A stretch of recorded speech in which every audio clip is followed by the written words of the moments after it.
c'est que des disques que j'aime.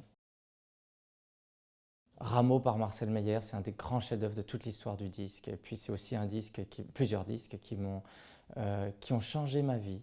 Hein, j'étais adolescent, j'ai entendu ces quelques notes, le début, les premières notes de la première suite de Rameau par Marcel Meyer au loin. J'étais chez une amie, je me souviens, et je suis allé dans la pièce du fond, j'ai écouté, j'étais en extase, vraiment. J'avais jamais entendu ce son-là, cette manière de jouer dans l'urgence, comme ça, de, de Marcel Meyer. Et je suis tombé amoureux de Marcel Meyer, de Rameau, et voilà, ça a changé beaucoup de choses.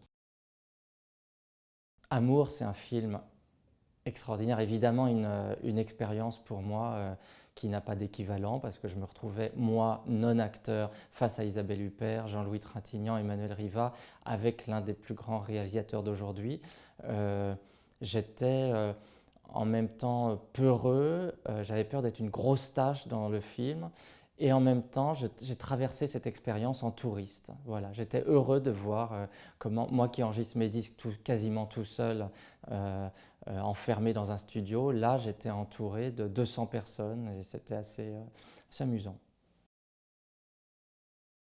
C'est un disque qui m'a fait connaître d'Anglebert, aussi celui de Céline Frisch, je dois dire.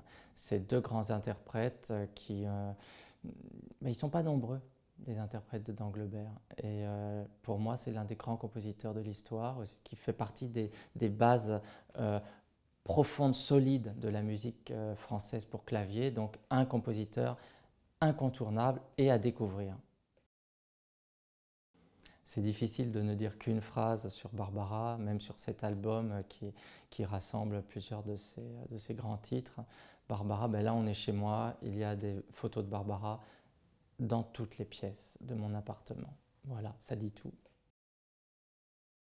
J'ai connu Madeleine Milhaud quand j'avais 8 ans. J'ai joué au conservatoire Darius Milhaud des Saudades do Brasil. Elle était dans la salle.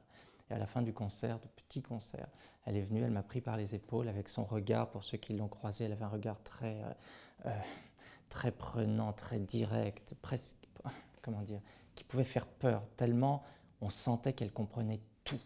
Elle comprenait tout, elle savait tout. Et elle m'a dit des mots qui ne m'ont pas quitté. Elle savait quel métier j'allais faire, elle savait quelle carrière j'allais faire, mais en même temps quelles difficultés j'allais rencontrer. Wiener et Doucet, un couple de pianistes hallucinant.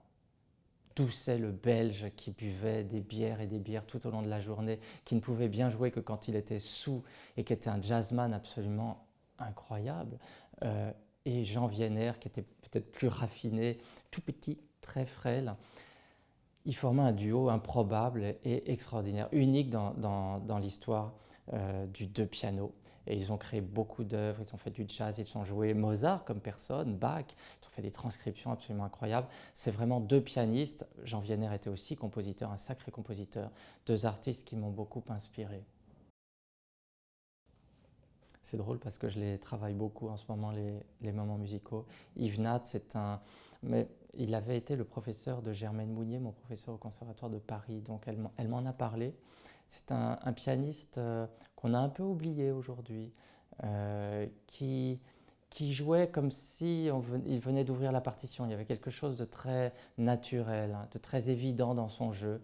C'était aussi un pianiste, je l'aime bien parce qu'il laissait passer beaucoup de fausses notes, hein, beaucoup de choses et ça le rendait plus vrai en fait. C'est un pianiste qui n'allait pas chercher le détail mais plutôt la grande ligne. François Morel, mais j'allais dire chanteur, acteur, écrivain, chroniqueur. J'ai l'impression que tout ce qu'il fait est très pointu, très bien fait, avec une grande simplicité, une grande humilité. C'est un homme assez admirable et un ami aussi admirable. Encore un disque qui a bouleversé ma vie. J'avais 17 ans, je suis allé au Québec pour la première fois de ma vie et je suis tombé amoureux.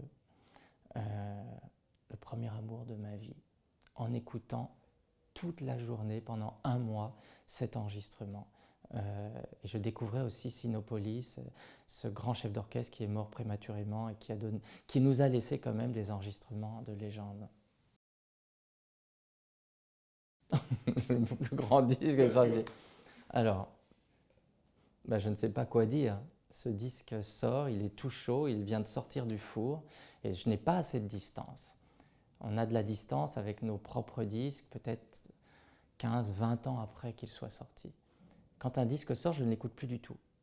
Parfois, je suis obligé de l'écouter quand je fais une émission de radio et qu'on le passe en fond, ou quand je me réveille avec la radio et que c'est moi. Parfois, je me demande qui c'est. Et souvent, je ne me reconnais pas d'ailleurs. Mais j'écoute mes anciens disques avec bienveillance, comme un grand frère regarde, écoute son petit frère. Par contre, les disques qui sont récents, je ne les aime pas. Je n'ai pas de... Je suis entièrement avec eux jusqu'au moment où ils sortent, jusqu'au moment où je les ai physiquement dans la main.